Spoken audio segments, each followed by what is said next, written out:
Welcome to Eyes in the Bible Spring Gathering Week number 10, Crop Circles. The question today is, how do you think crop circles are formed? It was very interesting discussion, and I learned quite a bit, so thank you. Crop circles continue to inspire wonder, curiosity, and deep questions about our world and the forces that shape it, whether you see them as messages, natural phenomena, or something beyond our current understanding.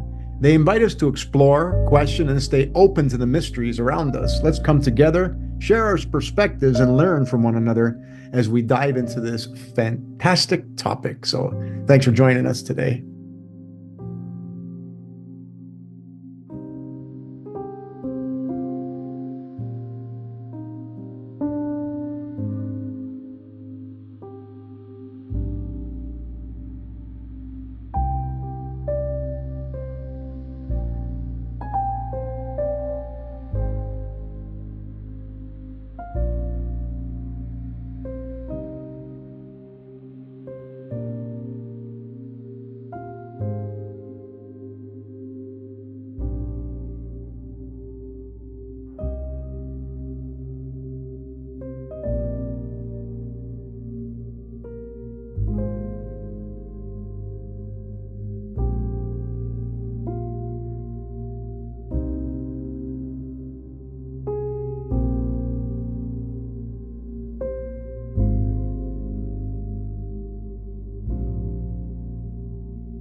So just a quick reminder that on June the 5th, Juno goes retrograde. And if you remember, the two are doing the dance in the sky. So Juno will start a station direct right around when the moon passes by Pluto and Juno. So that's going to be interesting.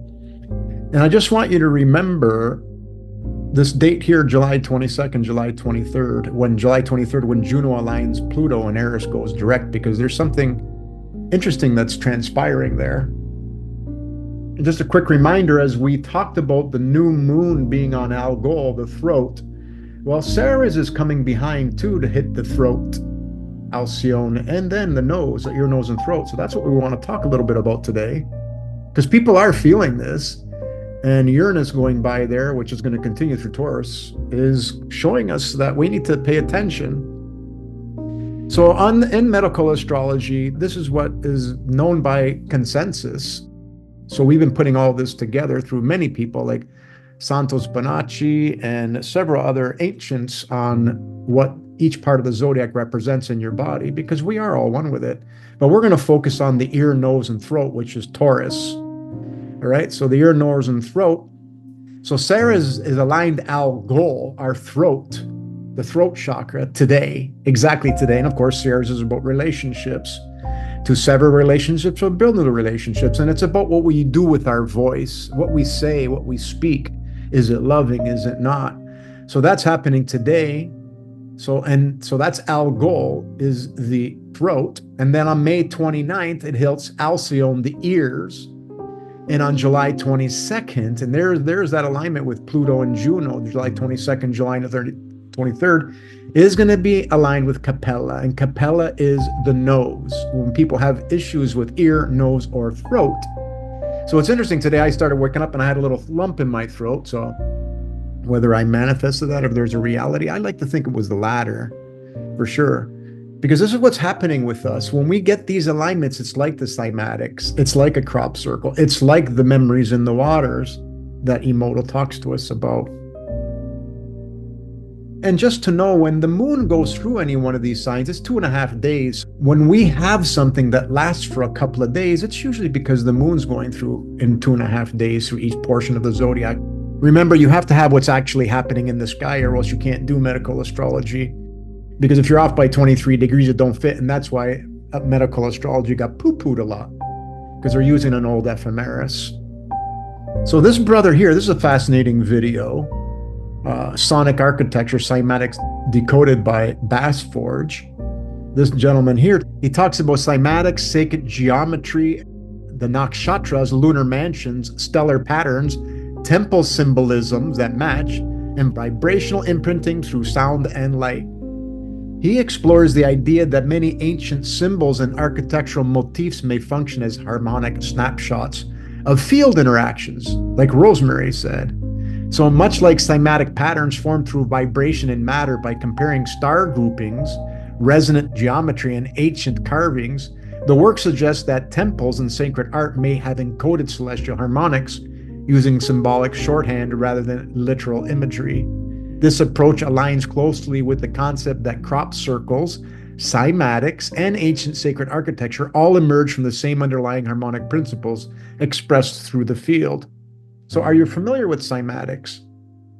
That becomes a question because they're all the one and the same. So, this is one where he's showing that these look like some of the cymatics patterns that is in the Sri Athmanathar in India. So he did this. It's a really cool video if you guys want to watch it. So essentially, he created a star map with shorthand icons using light. So this is something that we're after, to find these signatures and remember these signatures because we can use them in healing. But it has to be based on your natal chart, unless somebody knows the symptoms of that natal chart, right? Which this becomes a great tool, right? So we're learning, we're remembering.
Beautiful, eh?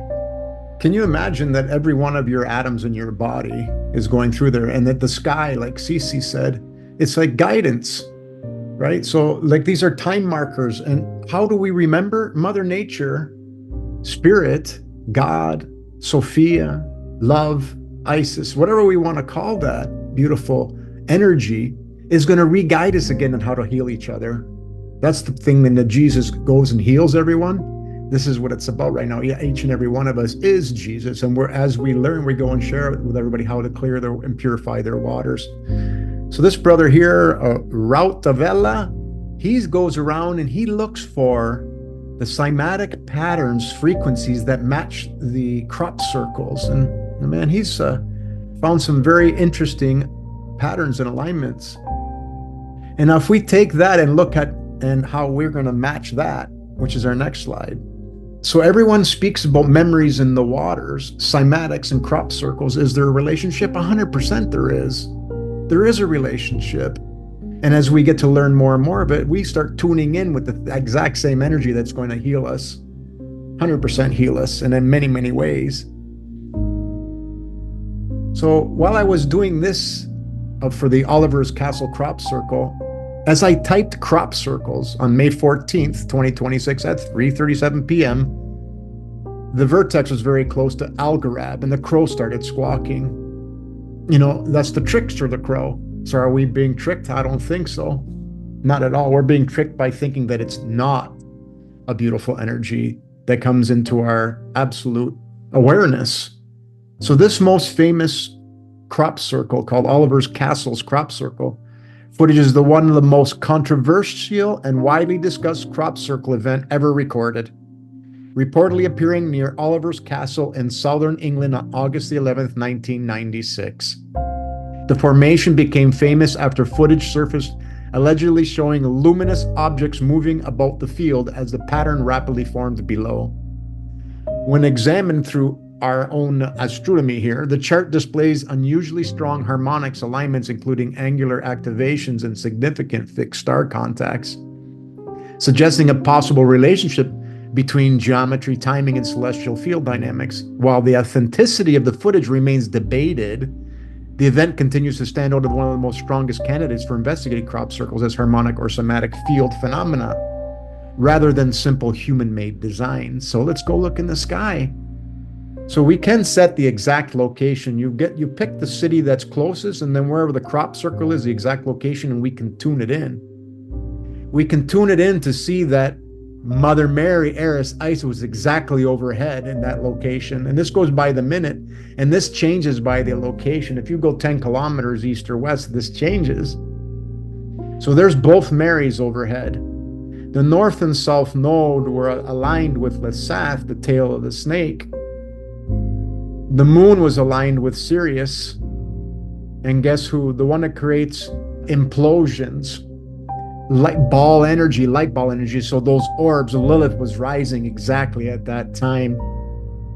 So these are the type of things, and even including the memories in the waters, which will bring, whether you have clarity in your atoms or not, aligned with the part of fortune, the birthing.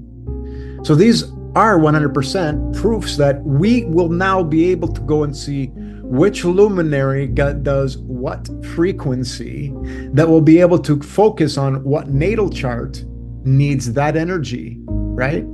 So that's guidance to show us how to help people realize that we're all connected. And that in itself is the healing part, is just trusting and that we'll always be healed by the love that's always surrounding us.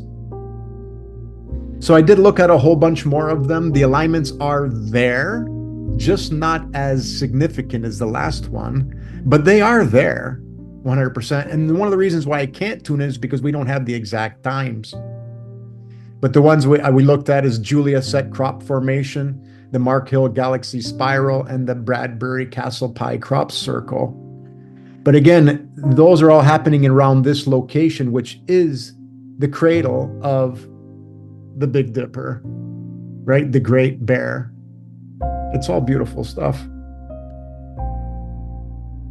So can you imagine? Love vibrates every atom in our body to heal it, just as cymatics reveals the hidden geometry of vibrations and matter. Love is the frequency that brings harmony to every atom we call cells, every part of who we are. Choose the vibration that heals. Choose love. That's all we got to do is choose love. We're not resisting because it's not about allowing, because it's going to come through you whether you like it or not, because love is all pervading everywhere.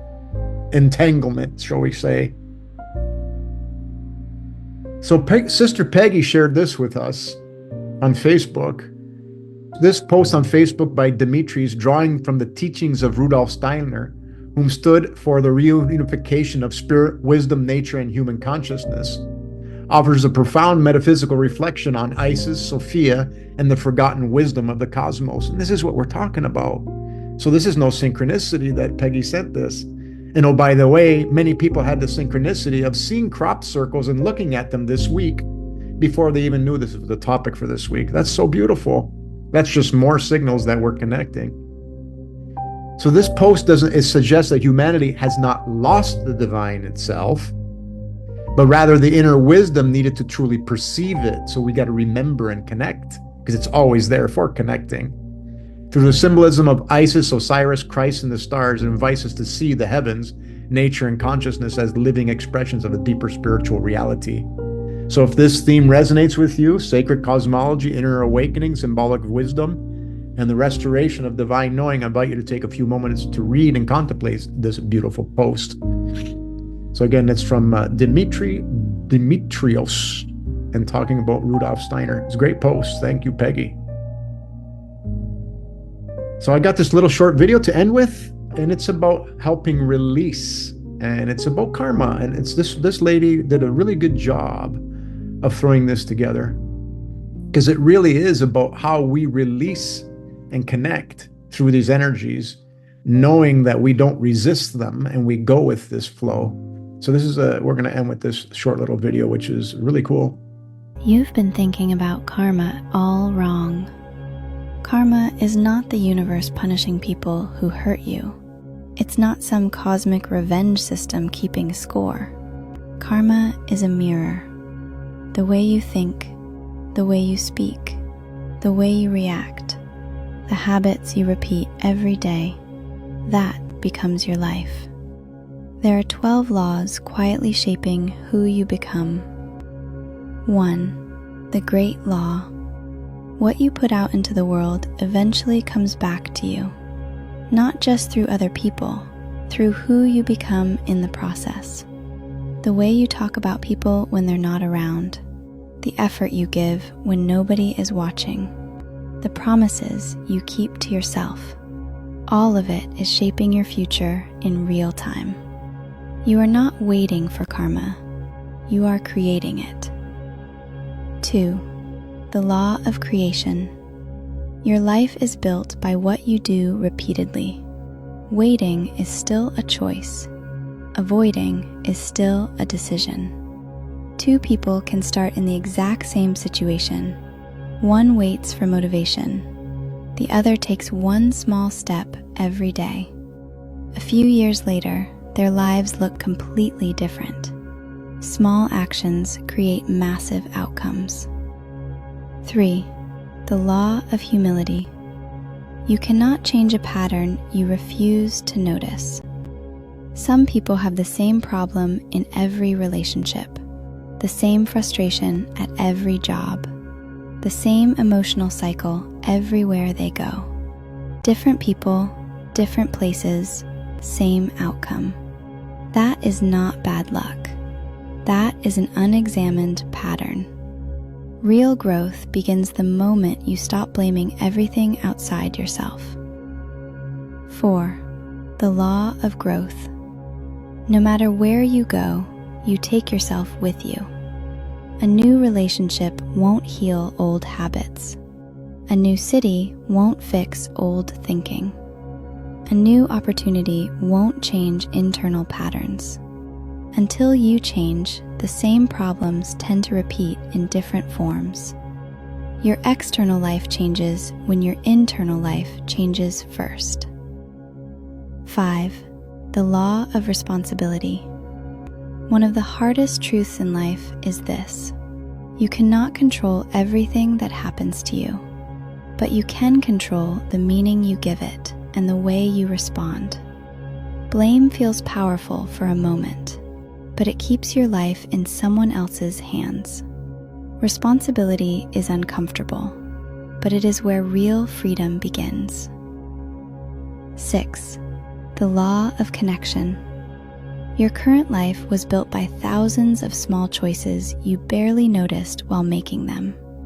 Every habit, every routine, every repeated thought. Little things become big things over time, and the person you become in the future is being shaped by the choices you make today. Nothing is random. Everything connects. 7. The law of focus. Your mind notices what you train it to notice. If you constantly focus on problems, rejection, and scarcity, your brain will find more of it everywhere.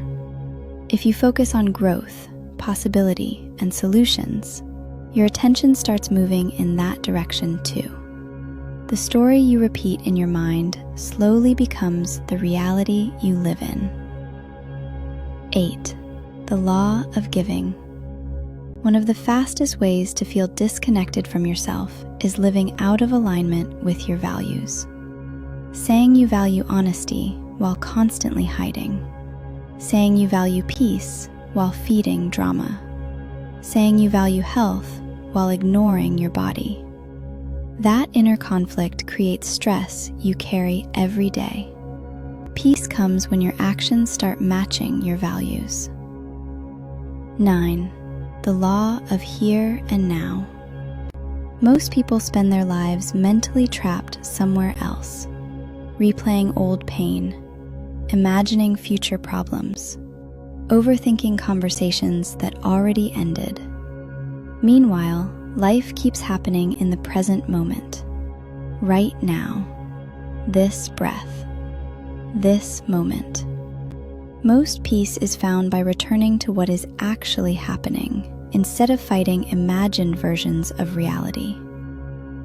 10. The law of change. Life repeats lessons until they are learned. The same relationship pattern, the same emotional trigger, the same self-sabotage. Different faces, same lesson. Running away from a pattern does not heal it. Ignoring it does not remove it. Awareness is the beginning of change. 11. The law of patience. Everything meaningful takes longer than people expect. Strong relationships, real confidence, mastery, healing, discipline. Most people quit because progress is invisible in the beginning. But growth is often happening quietly, long before results appear. What feels slow today may be building your future without you realizing it. 12. The law of significance. People can feel the energy behind what you do. They can feel when something was created with care, when someone is fully present, when effort is genuine. The smallest actions can leave lasting impact when they come from sincerity. How you show up matters, more than talent, more than image, more than perfection. Your energy becomes part of everything you touch. At the end of the day, karma is not something chasing you. It is something you are creating daily through your thoughts, actions, habits, and choices. The real question is simple. Who are you becoming? Thank you, Sister Loretta, for that one. Beautiful. So please forgive me for not being the loving man I should have always been.